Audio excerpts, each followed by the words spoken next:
if they're planting trees and doing other things and hopefully improving the landscaping over what it looks like now, which is pretty unattractive, if there needs to be a 35% open space, can you show us what that new revised open space is? I don't know if Ruth has it or Richard has it. That would be very helpful, because it's a little hard to follow that from the office. The other thing I would mention that in looking at that, and if Ms. Hawk, if you go ahead and put it up, is it that one?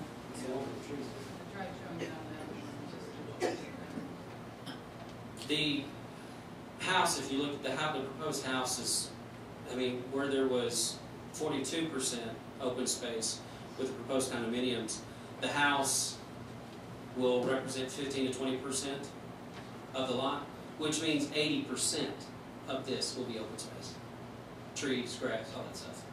There is another picture that I thought you brought where you actually show topographical of proposed trees.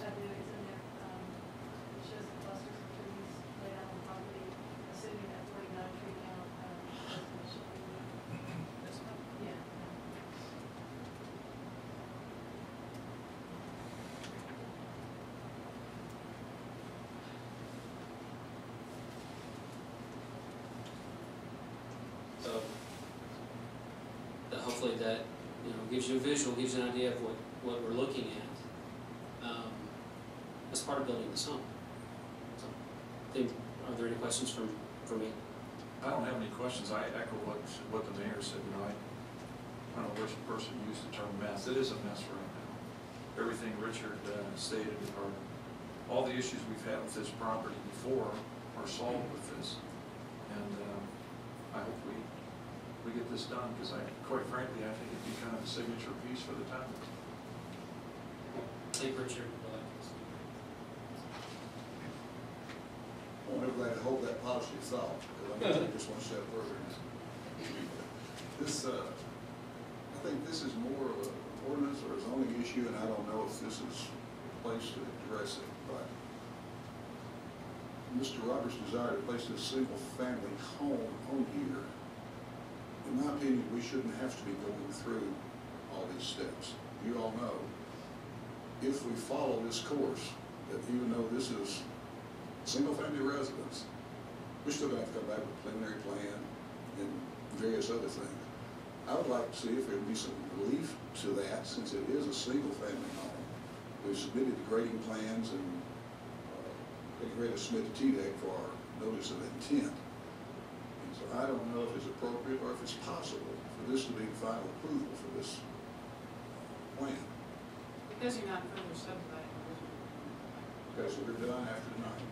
Okay, that's what I want to make sure of. I'm good. Let's go back to the positive thoughts. I have a question. This was just R1 without the OSMR. Would the staff opinion still be the same? No, because the OSMR is what triggers the requirement for the concept plan and for the 35% open space. Generally speaking, for example, subdivision regulations are what dictate 10% open space. In this particular zoning district, it is the zoning district itself that dictates it, and it's not staff's place to be determining what that 35% open space is. It's actually the planning commission's role as part of the approval of the concept plan. And when we initially met with Mr. Roberts, we said, well, as long as we don't disturb the tree areas, plan previously for the concept plan, we came back in and we were removing a significant portion of the tree area. We didn't feel like we had that authority at the staff level, since the ordinance is quite clear that it is the planning commission's responsibility. So, there's a couple of key points. One, I think I heard own the property. It's not just option. Is that right? Own the property? Excuse me? You own the property? Yes, sir. I don't know whether you need to have a two-step process, but I think certainly beginning with the end in mind here, what the desired outcome is, owning the property, you're going to be single resident. If we had to do it even worst case scenario, doing a two-step to rezone just back to the single up to R1, you do away with that. I just would just deal with it one step and go straight to R1 and deal with it as that on its merits. So I think we can deal with the process with the town at the same time, get the end result. it is our intention at some point to pursue rezoning to R1. That wasn't the plan tonight, but that is the plan at some point.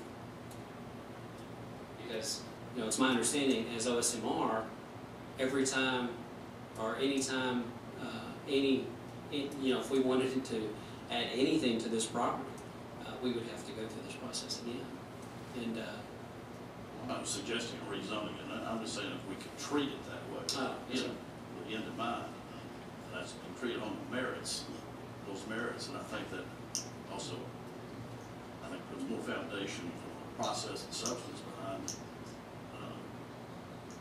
And echo what I think Mayor Ron talking about.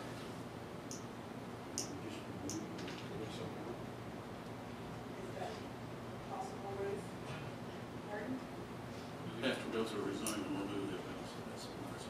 Yes, it's zoned OSMR, it's not an either-or situation. The OSMR is an overlay district, so it's zoned R1 with an OSMR overlay district. Still be, I think, nice problems. Had to do the other. Is that something they need to start pursuing now? No, actually, staff would not support the rezoning from the standpoint of, how the history of this property, there's been several rezonings, with every one being given the topography, the tree area that it is, that clustering of development, or preserving the open space wasn't desirable. And although I know that Roberts have every intention of building this, at any point in time, if the property is rezoned and is not built on, then it is open to whatever at that point. I mean, I guess that's through each one of the proposals. This has been the first one in line, and then followed through with it. It's been, I think, the best outcome for everybody, town and everybody. Not for me. Well, And we hope the I deeply apologize for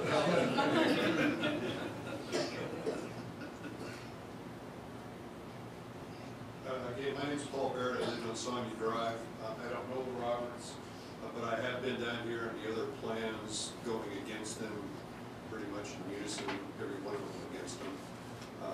Again, too bad this wasn't the first plan that was proposed. I think, from my standpoint, I used to be the president of the homeowners association, but this would be would have been a much easier sell for the subdivision to go with something along this route than any of the others that have been before. I know there's some other people from the homeowners association here, and I hope that they step up, because my property's half a mile that way. But as far as I'm concerned, from what I've seen, I like the look of it, and I hope somebody else steps up just as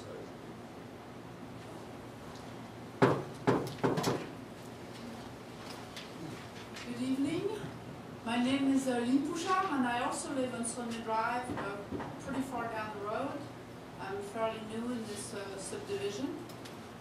However, this is actually the best plan I have seen also so far for this area. When I moved in, there were trees, and there was like a big area, a wooded area there that didn't look too good, but the way it looks like now is much worse. And if instead of having proposed 15 or 20 or 30 houses or apartments, or I've also heard that at some point it was proposed to be possibly a nursing home. If instead of that there was only a one-family home, I think it would do a lot for the neighborhood and for the association. I don't know the Roberts, but much better having one person. However, I do take issue about the engineer, because you said that there would be a whole neighborhood association themselves, but no, we would be happy to have them as members of the association. And I certainly would hope that they would not pursue the route that the other developers of this area have been doing, of basically laboring the place and going on foreclosure one after the other. Thank you.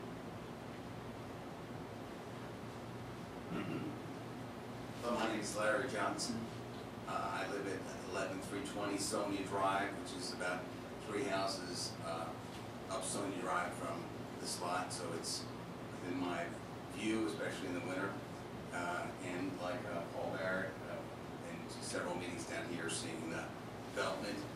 I agree that the residential plan looks attractive, and the change in the green space to increase the buffer to Farragut High School would seem superior to certainly the current state, which is an eyesore and undeveloped.